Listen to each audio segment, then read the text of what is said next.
Hey, my recipe blogging friends. I'm making this video because I am realizing that I think the landscape is going to change a bit for those of you with food blogs, and I want to help you stay ahead of the game. I did this recently, and let me show you what I'm doing.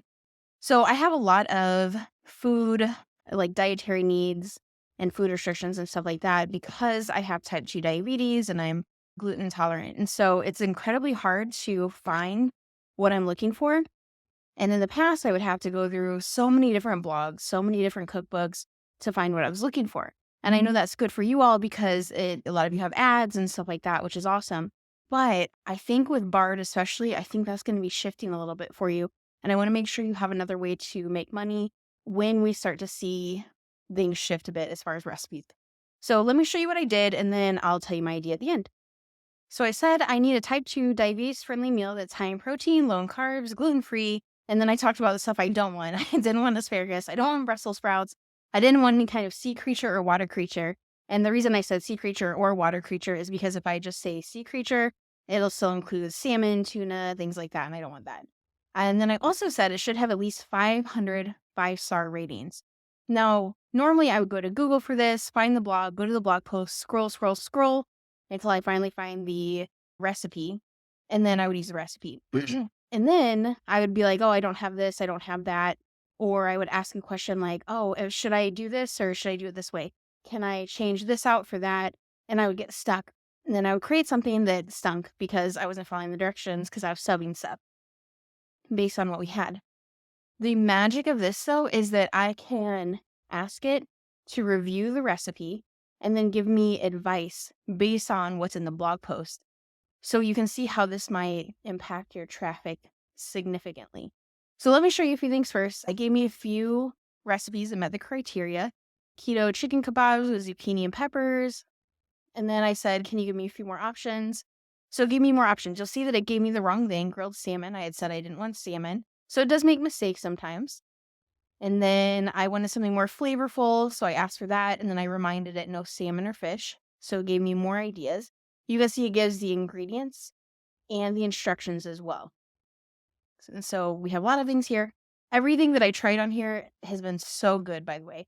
And I think part of that's because I asked for it to have at least 500 5-star reviews. So then I said, hey, I like this, but I don't like that it has an orange in it. That's going to spike my blood sugar. What can I put instead? So it said apple cider vinegar. I used that instead. It was actually really good.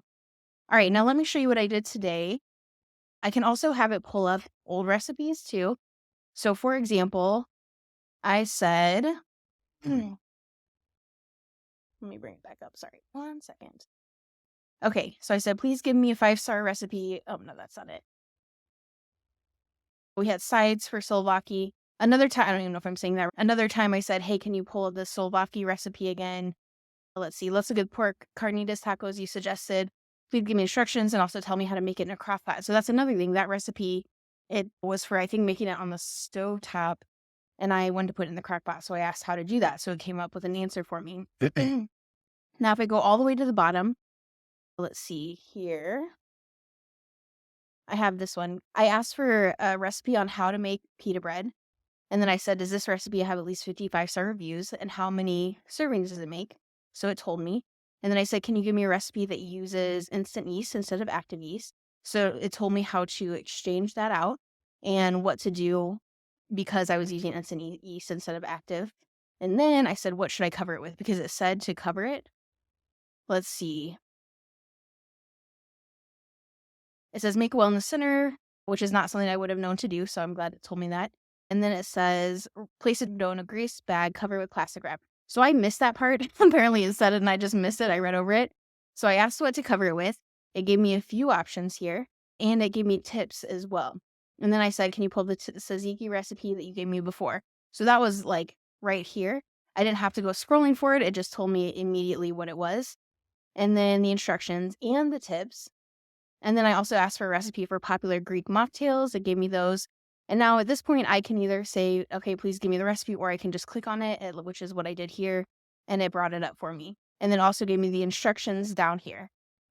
Now, here's what I think you all can do. If it was me, I would take all of the recipes that I've ever put on my blog, and I would use a chatbot I would import all those recipes into the chatbot, like a private chatbot, and then I would charge people $5 a month, $10 a month, something like that, to basically have me as their sous chef. I would say something along the lines of, with this chatbot, you can scour every single recipe that I have on my site with no ads. Not only is it going to tell you the recipe, it's also going to give you additional tips. If you ask a question, it'll be able to answer it for you. Most likely, I think, if as long as it's in your blog post, it'd be able to answer it. The questions people most frequently have, I'm sure you already have in your blog post. So be able to answer those questions for them. The reason I would do this, especially for those of you that have followers that are like diehard fans, is that people are going to start, maybe not today, maybe not 3 years or 5 years from now, but they are going to start using tools like this to find your recipes and to use your recipes without necessarily going to your site. And so if you're ahead of the curve on this and you offer the sous chef chatbot to people that want to use your recipes, I think that's going to at least bring in some extra revenue that you may start to see as a little bit less from your ads to even it out. So if it was me, I would do that. If you have questions about how to do that, let me know, but that's what I would do. And I think it'd be a great deal. I know I would pay to be able to do that. So anyway, I hope that helps, and I'll talk to you soon.